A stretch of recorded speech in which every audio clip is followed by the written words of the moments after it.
আমরা দেখছি নতুন করে নানা চিন্তা, নানা মতাদর্শ, নানা আইডিয়া চাপিয়ে দেওয়া হচ্ছে। আমার সংস্কৃতির ক্ষেত্রে, মুক্ত চিন্তার ক্ষেত্রে, গণমাধ্যমের ক্ষেত্রে এখনো উদ্বেগ আতঙ্কের জায়গাটা শেষ হয়নি। তাহলে আমার অর্জনটা কি আমার?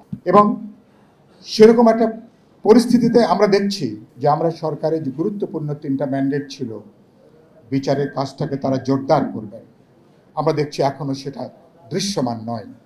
আমরা বলেছি সংস্কারের ব্যাপারে সবাই আমরা ঐক্যবদ্ধ।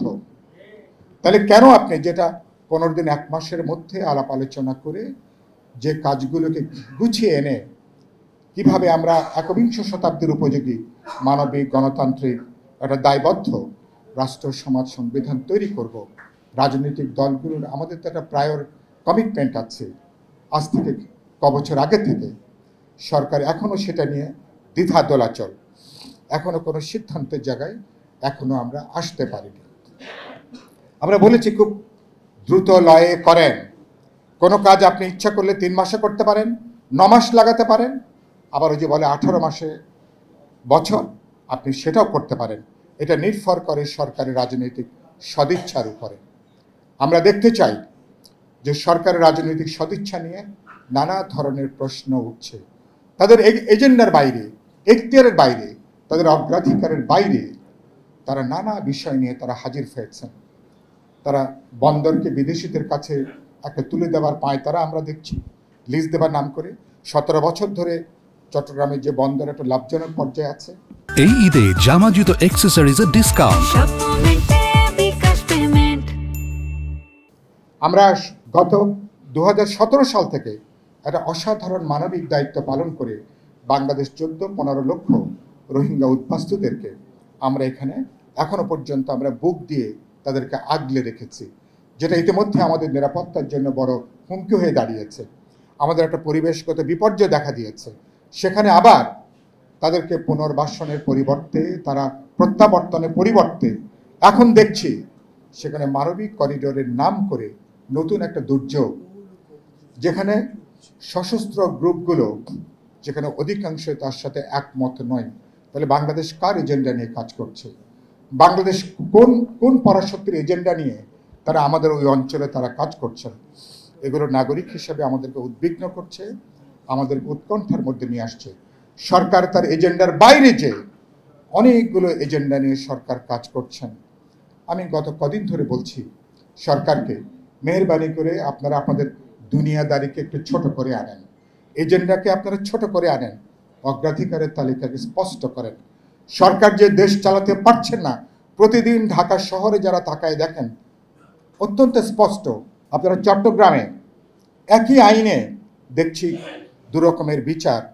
উচ্চ আদালতের রায়ে চট্টগ্রামে সেখানে মেয়র, সেখানে নতুন করে যিনি শাহাদাত সাহেব, তিনি সেখানে মেয়রের তিনি দায়িত্ব পালন করছেন। একই উচ্চ আদালত একইভাবে রায় দিয়েছেন। এখানে বিএনপির ইশরাক হোসেন, তিনি সেখানে দায়িত্ব গ্রহণ করবেন। কিন্তু এখন দেখছি সেটা নিয়ে গত কদিন ধরে ঢাকা শহর প্রায় অচল অবস্থার দিকে তৈরি হয়েছে। যে আদালত তারা রায় দিয়েছেন এবং আদালতের রায়ের প্রতি সম্মান জানিয়ে নির্বাচন কমিশন, এবং তারা বলেছেন এবং তারা তাদেরও সম্মতি তারা জানিয়েছেন, সেটা নিয়ে এখন আবার উচ্চ আদালতে আবার এখানে রিট করা হয়েছে। তার মানে আইনটা এক এক শহরের জন্য কি এক এক রকম, আইনটা কি এক এক ব্যক্তির জন্য কি এক এক রকম? আপনার পছন্দ হলে একরকম, পছন্দ না হলে কি আরেক রকম? আবার গোটা আন্দোলনটাই হয়েছে ভোটের দাবিতে, গণতান্ত্রিক অধিকারের জন্য, অবাধ নিরপেক্ষ একটা বিশ্বাসযোগ্য নির্বাচনের জন্য, যার মধ্য দিয়ে রাষ্ট্র সমাজ সংবিধানেরও আমরা একটা গণতান্ত্রিক রূপান্তর সম্পন্ন করব। এখন দেখছি সেই এজেন্ডার বাইরে যে এখন আপনি বলছেন জাতীয় নির্বাচনের আগে নাকি স্থানীয় সরকার নির্বাচন করতে হবে। 16 বছর ধরে আমাদের লড়াইটা কি হয়েছে স্থানীয় নির্বাচনের জন্য? আপনারা কি মনে করেন? নিশ্চয় সেটা না। 16 বছরের লড়াইটা হচ্ছে হাসিনা এদেশের মানুষের ভোটাধিকারকে হরণ করেছে, চুরি করেছে, ডাকাতি করেছে। সে ভোটের নামে একটা জবরদস্তি, একটা অন্যায় তামাশা মঞ্চস্থ করেছে। গোটা লড়াইটাই হচ্ছে গণতন্ত্রের জন্য, ভোটাধিকারের জন্য একটা নিয়মতান্ত্রিকভাবে সরকার পরিবর্তনের পথটা যেন আমরা শুরু করতে পারি। এখন সেই প্রশ্নের বাইরে যে আমরা দেখছি স্থানীয় সরকারের একটা রব এখন তারপরে এখন তোলা হচ্ছে। তুলছেন কারা? যারা সরকারের সঙ্গে যুক্ত আছেন।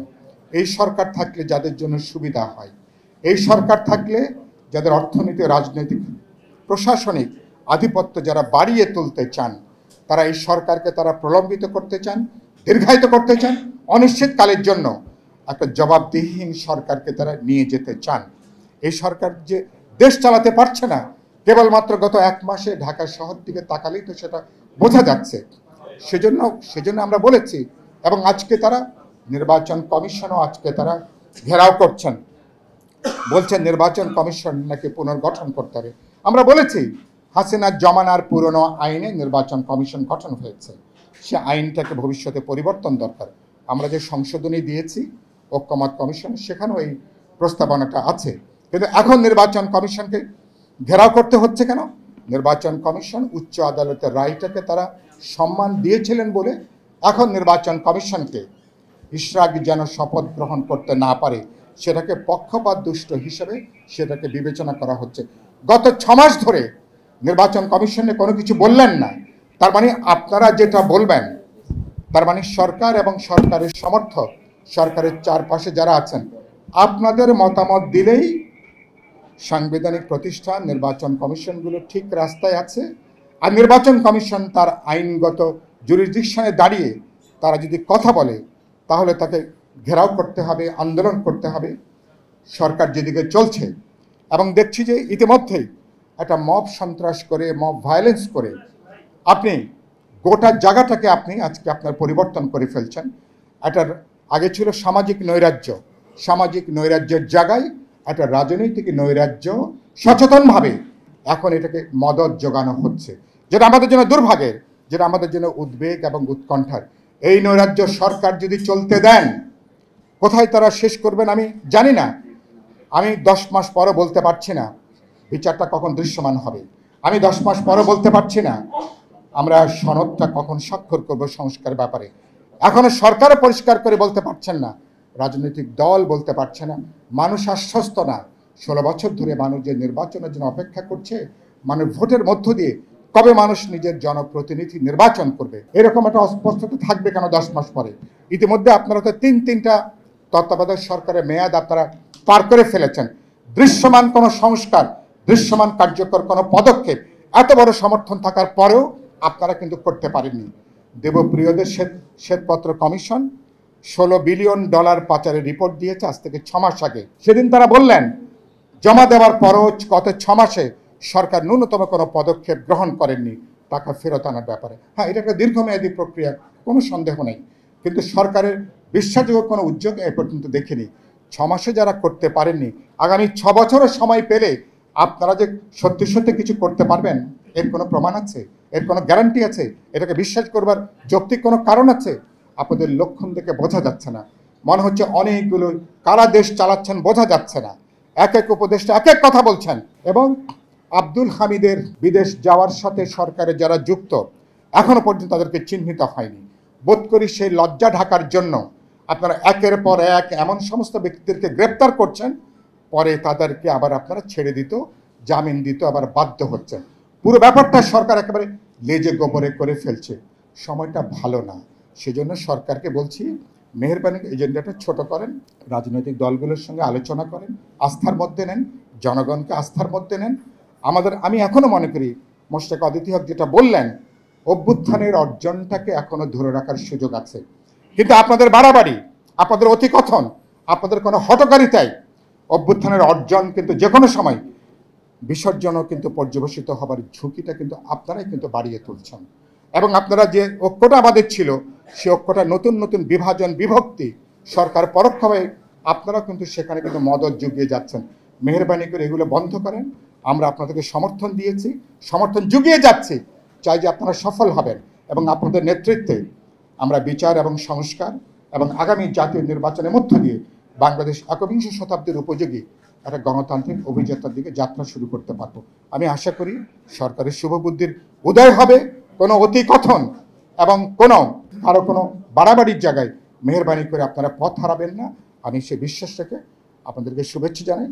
আজকে যারা আমার বইয়ের উপরে আলোচনার সভায় যুক্ত হয়েছেন, শ্রদ্ধাভাজন আলোচকবৃন্দ, আমার বন্ধুবর, সুধীমণ্ডলী, গণমাধ্যমের বন্ধুরা, আপনাদের সবার জন্য আমার দিক থেকে অফুরন্ত শ্রদ্ধা, প্রীতি এবং ভালোবাসা জানিয়ে আমার বক্তব্য এখানে শেষ করছি। সবাইকে ধন্যবাদ।